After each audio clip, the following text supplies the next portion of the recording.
Just like to ask you a little bit about strapping, because we have a course coming up on strapping for sports pathologies, and nowadays you see a lot of different taping and strapping techniques on the market, and I think it's really important to distinguish between how this is different from totally, all the it's totally different. When you do use the strapping, it's totally different because the strapping maintains the elasticity of the movement. It's like a soft cast. The taping, by the definition, you tape and they don't move.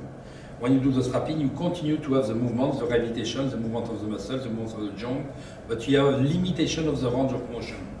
That means, for example, for the knee, because you have a sprain not so important at the end of this one, to don't spend the time with too much gravitation after because the knee don't move at all, I authorize with the strapping the limitation of the specific ligament, but I authorize to have some range of motion.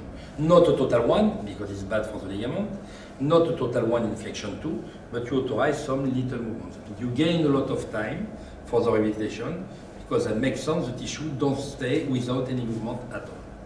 But that means you know exactly to respect the direction of the fascia. The direction of the fascia is not all the time, it's the direction of the ligament. After, you need to know exactly, to have the name is an end base. The end base to know exactly how to maintain that, to maintain at the same time the mobility and the stability. That is impossible to do with the taping. How about kinesio taping?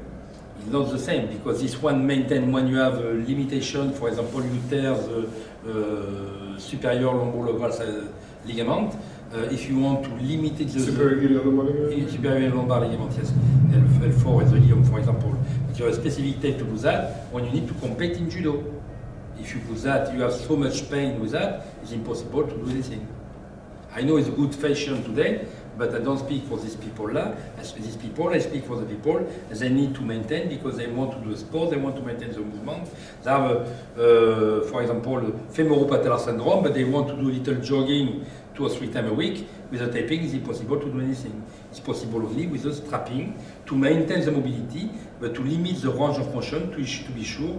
In my example, you have no friction between the patella and the entire part of the femoral trochlear. What exact pathologies are we going to cover in that course? All the pathologies that you have, generally more the sport pathology. I do during this course what happened for the foot, the fasciitis, the Achilles tendinitis, the sprain of the classic sprain of the ankle, all the sprain that is possible to do in relationship with the anterior cruciate ligament, not the same strapping for the posterior cruciate ligament, not the same strapping for the MCL, for the LCL.